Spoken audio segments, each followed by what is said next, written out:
things have really changed, haven't Yeah, they have. You know? Oh my gosh. So, as a church, how should we change? Right. I mean, where should we be? Are we building memories for the people behind us? One day somebody's gonna be sitting there, I remember those two knightheads over there. Yeah. Or, I mean, what's gonna happen 50 years from now? We were Right. talking about 50 years. Yeah. Where's the church gonna be 50 years from now? Good evening. My name is Randy Pitts. I've been here my whole life. I was a member of the church. I got married here, my wife Almeida, and we live over on Devil Street Jumps. We've been very blessed by the church itself because of all the people in it. And I can remember back to Reverend Curtis Holloman. I was a child when I really began to understand what church was all about.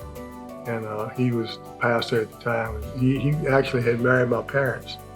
So all the great people who had come and gone, some had moved away, some had passed away. And it's amazing at the history that's been in this whole area.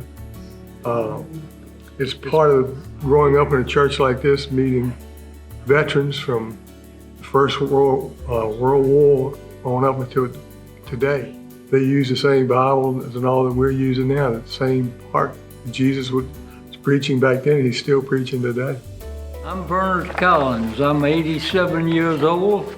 My family, Collinses, have been here in Caroline for many years. Caroline in 1946, and then I became a member of Salem Baptist Church, and I stayed there for many years and came back here to Salem Baptist Church, where I've enjoyed many good years and seen this church grow and seen such a great church family. And I've appreciated what the good Lord has given me the opportunity to be here. I'm Lois Seal Taylor. I lived up on the road 3 miles and started coming to this church when I was real young, in the 30s, but I don't remember much about that. But I got very active here right in probably the early 40s, like 41, 42. Oh, okay. Yes, and my Sunday school class was this first room right upstairs, and it was Granny Rolfe, as we called her.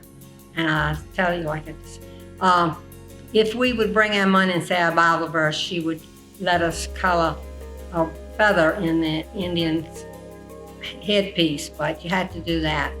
I remember coming here in the early 40s when transportation was not too much, and a couple times I came here and someone had ridden a horse here, I don't know who it was, with a tree out there, and whoever it was tied it to the horse to the tree. A little bit after that, everything was so tight and people didn't have anything.